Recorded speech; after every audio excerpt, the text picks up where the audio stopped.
Alex met Cara Dutton in a different way before Spencer's wife died in 1923. Alexandra Dutton, Julia Schlapfer, met Cara Dutton, Helen Mirren, differently than fans expected in 1923.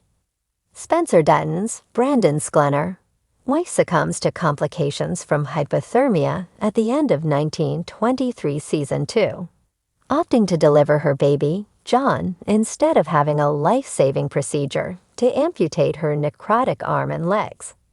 After he wins the family's tactical range war at the Yellowstone Dutton Ranch, killing the rest of Donald Whitfield's, Timothy Dalton, men, Spencer returns to the hospital in Bozeman, where Alex dies in his arms, completing the list of horrible things that happened to Alex Dutton.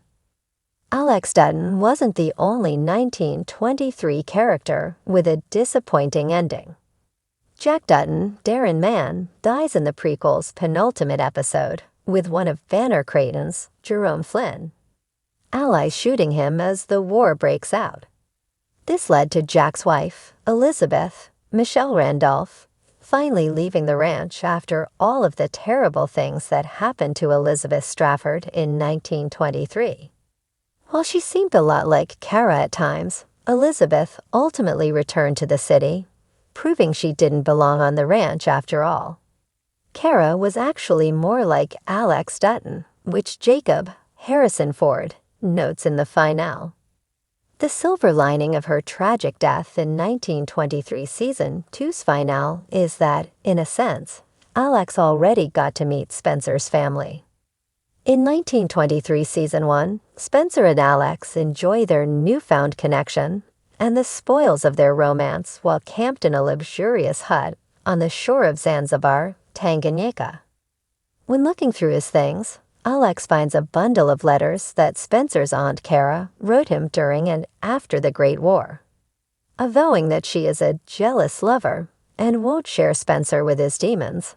Alex encourages Spencer to explore his aunt's writings. Alex pours them each a drink and reads Cara's letters aloud. While she initially thinks she's made a mistake, upon discovering how grave the letters are, Spencer encourages Alex to keep reading. That magical night, Alex and Spencer experience the full spectrum of emotions together, laughing about Jack's silly misfortunes and growing somber when learning about Emma Dutton, Marley Shelton, losing her second baby. Enthralled by Spencer's world, Alex keeps reading even after he falls asleep. By the end of it, Alex knows Spencer's family dearly, which is why she greets Jacob like an old friend in 1923 season 2's finale. One of the biggest disappointments of 1923 season 2 is that Spencer's wife never got to meet his lion-hearted aunt or the rest of his family, leaving Spencer's kin to wonder what a life alongside Alex would have been like. After Alexandra dies, Cara asks Jacob what she was like, and Jacob tells her that Spencer's wife was like a shooting star, if they could talk. Jacob compares Alex Dutton to Cara, who is forlorn that she never got to meet John's mother. Her frustration reflects how audiences felt when Alex never met Cara or the rest of Spencer's family. While Cara didn't get to know Alex, Spencer's partner had an intimate understanding of and genuine fondness for his family. Alex knew Cara Dutton especially well, since she read each letter that Spencer's aunt wrote him. While Alex never knew what life on the Yellowstone Ranch was like, she knew from Cara's letters that she was entrusting her child to a caring, courageous family who would do everything in their power to protect him. While it was awful to see their love story end, Alexa's understanding of Spencer's family highlights how serendipitous and special their 1923 season 1 story was.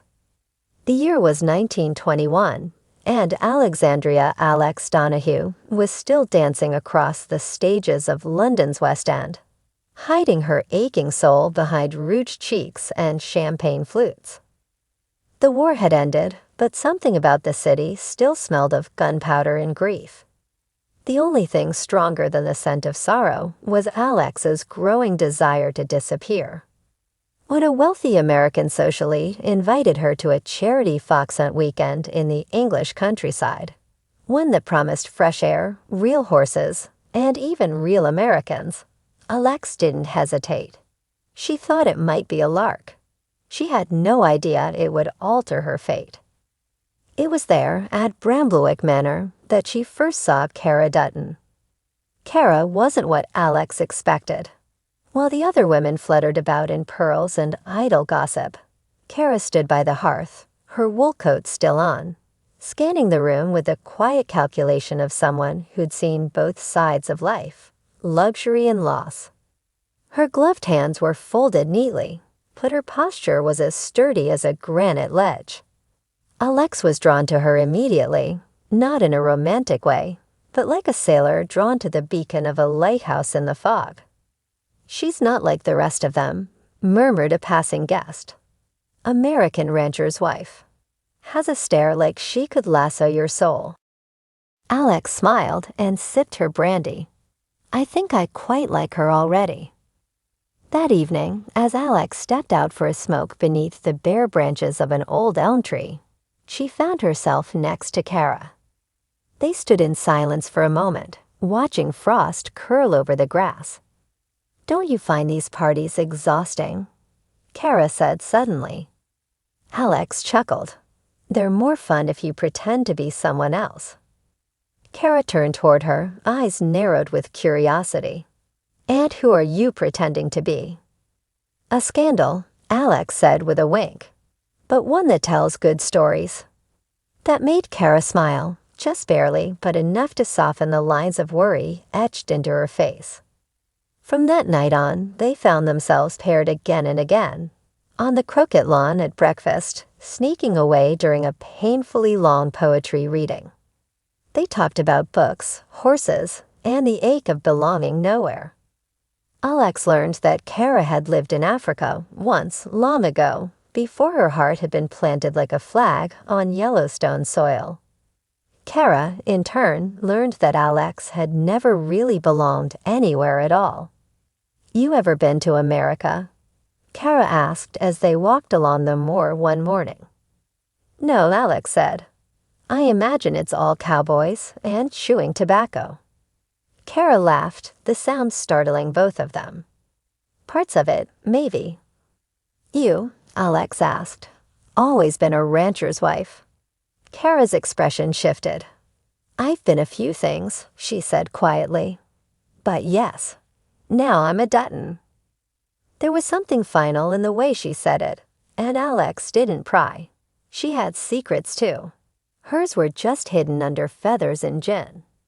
By the time the weekend ended, Alex didn't want to return to London. There was a clarity to Cara's presence, a calm amidst all the false glitter of Alex's world. "Come to Montana," Cara said as they parted. "Come see the real stars." Alex laughed but didn't promise. At the time, it seemed like a fantasy. But fate, ever the trickster, had other plans. 2 months later, Alex found herself aboard a ship headed to New York with a theater troupe. One night, in the ship's smoking lounge, she recognized the man sitting in the corner, brooding into his glass of scotch. Spencer Dutton. She remembered the name from Cara's stories, the haunted one, the one who'd never quite come home.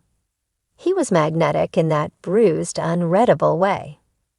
By the time they docked in Manhattan, Alex had danced with him twice, teased 3 smiles from his chiseled face, and accepted an invitation to travel west with him.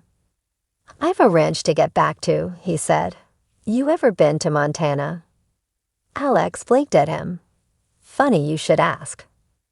As the train chugged through amber plains and snow-capped ridges, Spencer spoke more about his family. He didn't know yet that Alex had met Cara, that they'd shared cigarettes and secrets under English trees. He told Alex about his mother's fierce heart, the tragedy they never talked about, and the land that held more than cattle. It held memory.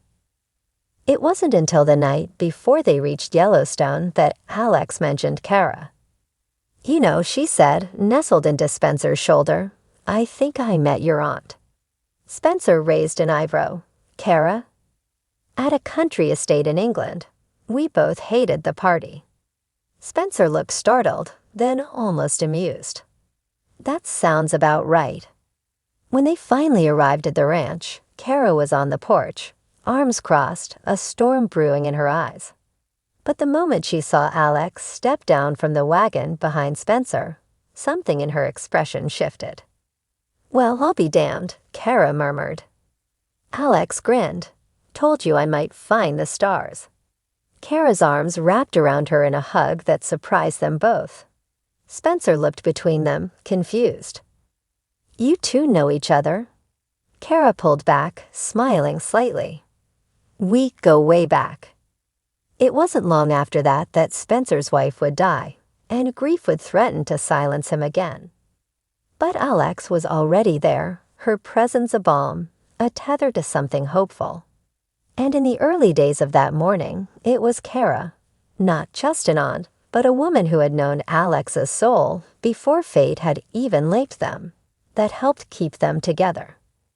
"I saw something in you back in England," Cara said one night as they watched Spencer walk through the fields alone. "I didn't know it then, but I think I was seeing my nephew's salvation." Alex took her hand. "Then I suppose you saw right." And in that quiet starlit moment, the bond between two women forged in an unexpected past anchored a future that still had miles to go.